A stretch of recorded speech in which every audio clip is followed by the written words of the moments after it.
If you're listening to this podcast on YouTube, for a better experience, switch to the video version. The link is in the episode description. Hello and welcome. I'm Fernando, a GP in the UK. Today we're reviewing the NICE guideline on the menopause, always focusing on what is relevant in primary care only. Today we will focus on HRT risks and benefits in people aged 45 and over. In the next episode, we'll cover early menopause, meaning people aged 40 to 44, and premature ovarian insufficiency, which refers to those aged under 40. In the previous two episodes, we covered diagnosis, treatment, choices, and symptom management. Right, let's jump into it. So let's start by looking at the effects of HRT on specific health outcomes.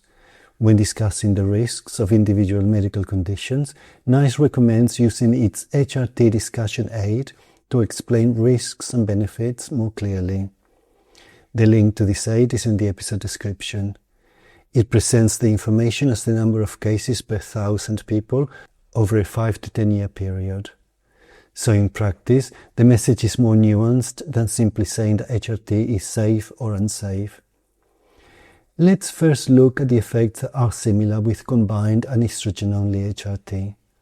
For people aged 45 or over, we will explain that neither combined HRT nor estrogen-only HRT is likely to affect life expectancy. Equally, for people without coronary heart disease, the risk of developing it or mortality from it does not increase with either combined HRT or estrogen-only HRT. For osteoporosis, fragility fracture risk is reduced while on either combined HRT or estrogen-only HRT, and the benefit is maintained during treatment, but decreases once HRT stops. It may continue for longer in people who take HRT for longer. There's also limited evidence that HRT improves muscle mass and strength. Neither combined HRT nor estrogen-only HRT increases the risk of developing type 2 diabetes, and it has no adverse effect on blood glucose. And finally, for venous thromboembolism, route matters. The risk is not increased with transdermal HRT, but it is increased with oral HRT, both combined and estrogen-only. And now that we have reviewed the risks and benefits of both types of HRT, let's review the specific effects of combined HRT, which is given to people with a uterus. And we will start looking at the breast cancer risk first, which varies depending on the person's risk factors. With combined HRT, breast cancer risk increases, and this increase rises with duration of use. In addition, the risk is higher while taking HRT compared to having taken it in the past, and after stopping HRT, the risk goes down, but it can persist for at least 10 years. NICE says there is a very small increase in the risk of death from breast cancer too. The type of combined HRT also matters. Breast cancer risk is low with sequential combined HRT than with continuous combined HRT. There's not enough evidence that any specific progestogen carries a higher risk of breast cancer.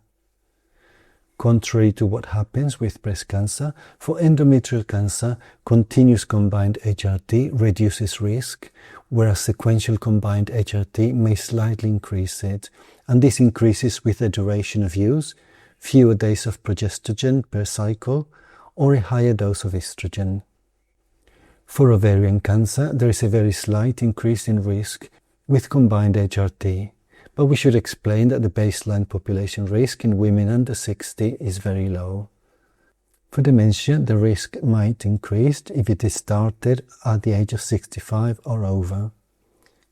For stroke, we should explain that the baseline population risk in women under 60 is very low. Stroke risk is unlikely to increase with combined HRT that includes transdermal estrogen, but it increases with combined HRT containing oral estrogen. This increase rises with higher estrogen dose and longer duration of treatment, for example if used for more than 5 years. The risk is also higher when HRT is started at a later age, and may be higher in Black people. So in summary, combined HRT is used in people with a uterus, Breast cancer risk is increased and rises with duration of use. Continuous combined HRT reduces endometrial cancer risk, and transdermal treatment has a more favourable profile for stroke and venous thromboembolic disease risk than oral treatment. Let's now move to estrogen-only HRT, remembering that this is the option recommended for people who have had a total hysterectomy. Starting with breast cancer, the discussion is different from combined HRT. Estrogen-only HRT causes very little or no increase in breast cancer risk or breast cancer mortality. For endometrial cancer, the key point is that estrogen-only HRT should not be used in people with a uterus, precisely because it increases the risk of endometrial malignancy. Ovarian cancer risk increases very slightly after 5 years of estrogen-only HRT and rises with longer use, regardless of the route. However, the baseline risk in women under 60 is very low. For dementia, NICE says that the risk is unlikely to increase. For stroke, the route of estrogen matters.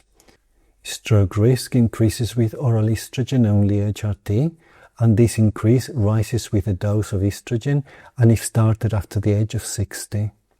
However, stroke risk is unlikely to increase with transdermal estrogen-only HRT.